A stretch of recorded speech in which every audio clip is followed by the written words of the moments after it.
अस्सलाम वालेकुम। कैसे हैं आप सब? उम्मीद करता हूँ सब खैरियत से होंगे। और मेरे चैनल पर मेरे सारे दोस्तों को मेरी तरफ से वेलकम। आज जो हमें स्टोरी शेयर की है हमारे दोस्त बिलाल ने की है सखर से। स्टोरी शुरू करने से पहले सब दोस्तों से गुजारिश है कि मेरे चैनल को सब्सक्राइब करें, बेल आइकन के बटन को प्रेस करें ताकि आने वाली हर नई वीडियो की नोटिफिकेशन आपको जल्द से जल्द मिलती रहे। शुक्रिया। बिलाल भाई बताते हैं कि ये स्टोरी जो है उनके दादा अब्बू के साथ पेश आई, जो तकरीबन आज से 35 से 40 साल पुरानी है।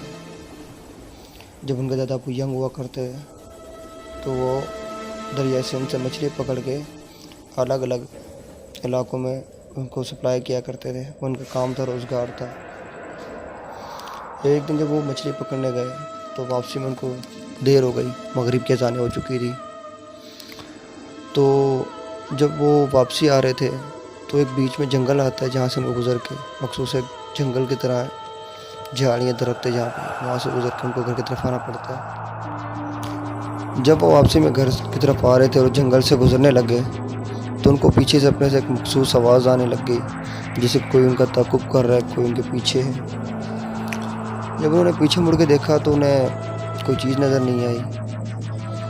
तो उन्होंने सोचा ये शायद हो सकता है ये जंगली जानवर हो कोई, जो उनके पास मछली है जिसकी खुशबू की वजह से उनके पीछे हो। उन्होंने ज़्यादा तवज्जो नहीं दी और अपने घर की तरफ रवा दवा रहे। जब वो आधे जंगल की तरफ बीच में पहुँचे तो उन्हें भयानक सी आवाज़ें आने लग गई, जो कुछ अजीबो-गरीब आवाज़ें थी। जब उन्होंने पीछे मुड़ के देखा तो वो क्या देखते हैं कि एक मखसूस किस्म की कोई बला है जो उनके पीछे खड़ी हुई है, जिसकी देखने में तो एक रीछ नुमा लग रही थी, जिसके पूरे जिस्म पे बाल थे, नाखून बड़े बड़े और चेहरा भी रीछ की तरह था। मगर वो खड़ी दो टांगों पे। जो उनके पास लालटेन थी उनको हाथ में लिया, और जो उनके पास मखसूस एक हथियार होता है जिसको कुल्हाड़ी कहते हैं, या कोई और चीज़ होती है जो जंगली जानवरों को लिए वो इस्तेमाल करते हैं, उन्होंने वो हाथ में ली और अपने घर की तरफ चल दी है। जैसे ही वो जंगल पार करते हुए जा रहे थे तो वो चीज़ जो भी थी मखसूस वो ज़्यादा चिल्लाती हुई दरख्तों के ऊपर दौड़ रही थी और दरख्तों को तोड़ती हुई वो उनको डराने की कोशिश कर रही थी। मगर वो डरे नहीं और वो अपने घर की तरफ जितने जल्द से जल्द हो सकता था वो घर की तरफ अपने पहुँचना चाहते थे। जैसे ही वो जंगल पार करके जब उनके दादा वो सड़क पे चढ़े तो जैसे थोड़ा सा आगे चले तो क्या देखते कि वही बला जो उनका पीछे ताक़ुब कर रही थी वो सड़क के बीच में बैठी पंजों से कुछ खोद रही है और बहुत भयानक आवाज़ें निकाल रही है। जब उन्हें लालटेन की रोशनी में देखा तो उस चीज़ की वो बला जो भी थी उसकी आँखें स्पार्क कर रही थी और वो मुसलसल उनकी तरफ भी घूरे जा रही थी और ज़मीन में कुछ खोद रही थी। तो उनके दादा अब्बू डर गए और वो वहीं पे खड़े रहे, क्योंकि एक ही मखसूस सड़क थी जो उनके घर की तरफ जाती थी और आगे जाने का कोई दूसरा रास्ता नहीं था। तो वो इंतज़ार करते रहे कि कब ये चीज़ यहाँ से हटे तो कब मैं अपने घर की तरफ निकलूँ, क्योंकि पहले वक्त के जो लोग होते थे वो बहादुर भी होते थे, निडर होते थे। तो रात कुछ ज़्यादा हो चुकी थी तो उनके दादा अब्बू ने ये सोचा कि ये चीज़ यहाँ से नहीं जाएगी, क्यों ना ये मछलियाँ इसे यहीं पे फेंक देनी चाहिए। हो सकता है इस मछली के पीछे, इस मछली की खुशबू की वजह से ये चीज़ इनके पीछे हो। तो उनके दादा अब्बू ने वो मछली उठाई और अपने से थोड़ी दूरी पे जाके वो रख दी और ख़ुद थोड़ा सा पीछे हो गए, खड़े हो गए। वो बताते कि उनके दादा अब्बू जब पीछे हुए खड़े हो गए तो वो चीज़ बाकायदे वहाँ से आई है और उसने सारी मछली उठाई है और उनके सामने देखते देखते मछली खा गई है। और फिर वो उनके दादा अब्बू की तरफ देख के बहुत भयानक आवाज़ें निकाल रही थी और उनको डरा रही थी।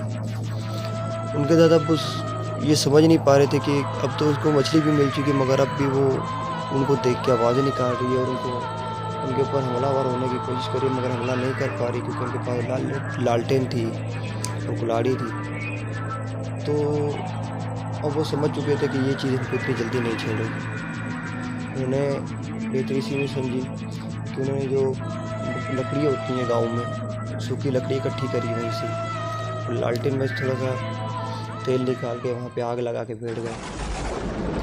और तकरीबन ये तमाशा बताते हैं कि सुबह अजानों तक चलता रहा। वो चीज़ उनके सामने बैठी हुई खौफनाक आवाज़ें निकालती रही और चिल्लाती रही और उनको घूर घूर के देख रही थी। मगर उनके दादा अबू ने बहादुरी का मुजाहरा किया, वो डरे नहीं, तो वो वहाँ पे ही बैठे रहे।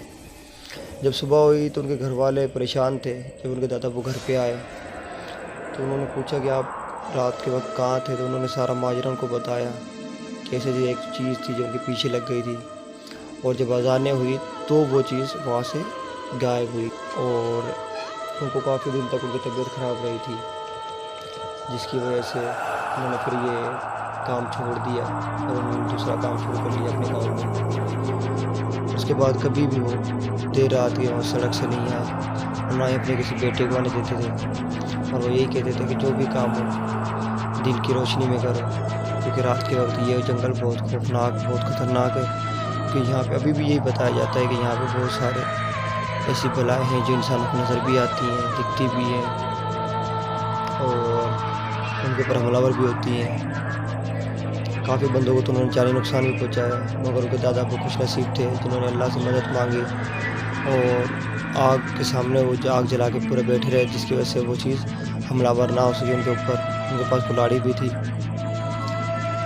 तो उनके दादा अबू उसके बाद भी तकरीबन बताते हैं कि 15 से 20 साल ज़िंदा रहे थे माशाल्लाह से। उसके बाद उनका इंतकाल हो गया। अल्लाह पाक उनको जन्नत नसीब फरमाए। और बताते हैं कि आज भी वो जंगल है और वहाँ से कोई गुज़रता नहीं है। आज भी वो खौफ इंसानों के दिलों में है वाक़ई में।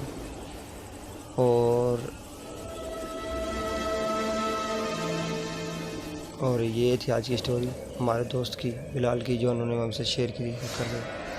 अगर आपको स्टोरी पसंद आई तो कमेंट बॉक्स में अपनी राय ज़रूर दीजिए। अगर आपके पास कोई स्टोरी है तो मेरे कमेंट बॉक्स में भी शेयर कर सकते हैं या मेरे दिए गए व्हाट्सएप नंबर पे भी शेयर कर सकते हैं। अगर आपको वीडियो अच्छी लगे तो प्लीज़ मेरे चैनल को सब्सक्राइब करें, बेल आइकन के बटन को प्रेस करें ताकि और मैं आपके लिए अच्छी और स्टोरी लेके आऊँ। जब तक के लिए अपने दोस्त को इजाज़त दीजिए। अल्लाह हाफिज़।